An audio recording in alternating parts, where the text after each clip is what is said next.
Let's talk about how we as humans can think critically and express empathy, and how these skills are different from what generative AI can do, and how we can use AI thoughtfully. I'm John Nash, and I teach design thinking at the University of Kentucky. Design thinking is a process we use to create new solutions to long-standing problems people face.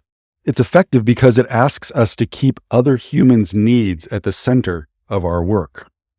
And it's this mindset, keeping other humans' needs at the center of our work, that illustrates what AI can and can't do. AI can give you ideas about how to solve a problem, but it can't give you ideas about how to solve it best. To do that, you have to talk to humans. You see, AI is a powerful tool for analyzing data or for identifying patterns. However, because AI is not human, it cannot express what it needs. AI can't replace the answers humans provide when they are asked the question, why? Here's what I mean.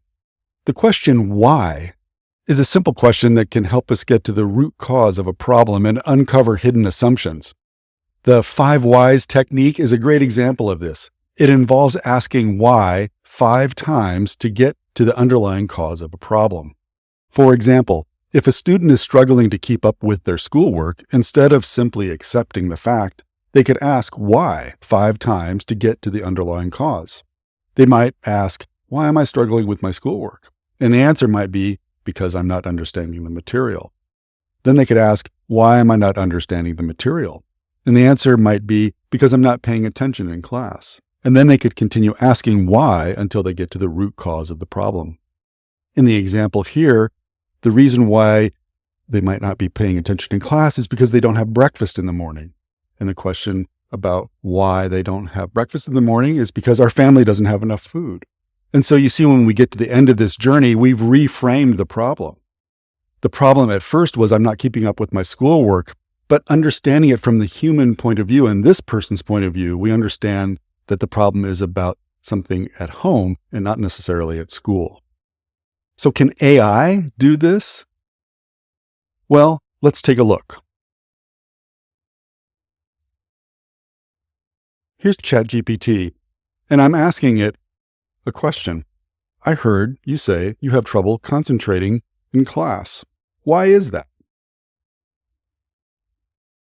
And ChatGPT answers quite willingly. And the first thing it notes is that I'm an AI language model and I don't have the ability to attend classes, so I can't have trouble concentrating in class like a human student. And then the AI model begins to give reasons why a student might have trouble concentrating in class.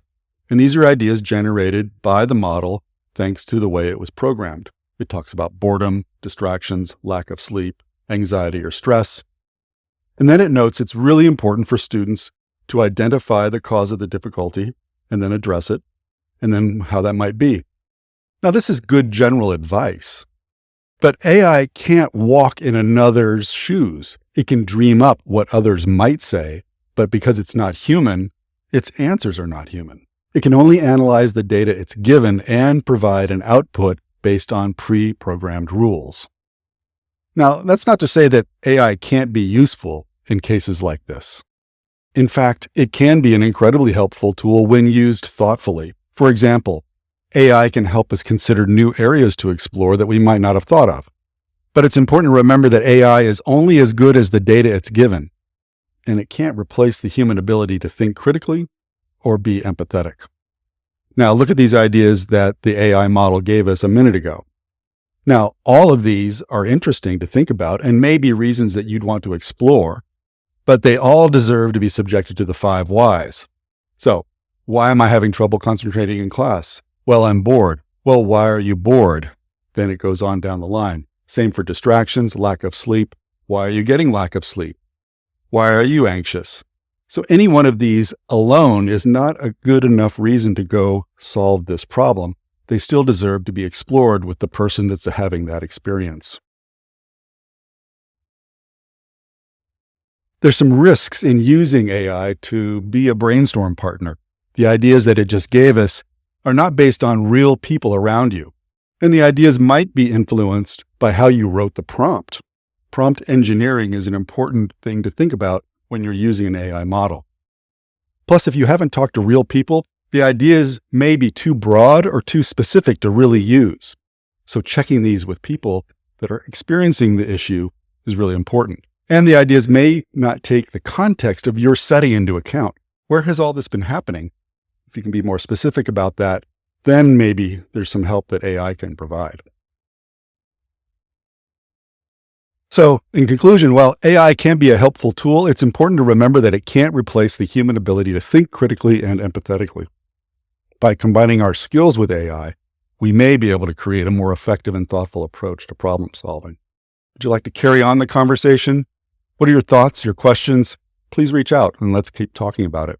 You can reach me at this email address, or you can reach out to me on LinkedIn and on Twitter, and also at the Laboratory on Design Thinking at the University of Kentucky.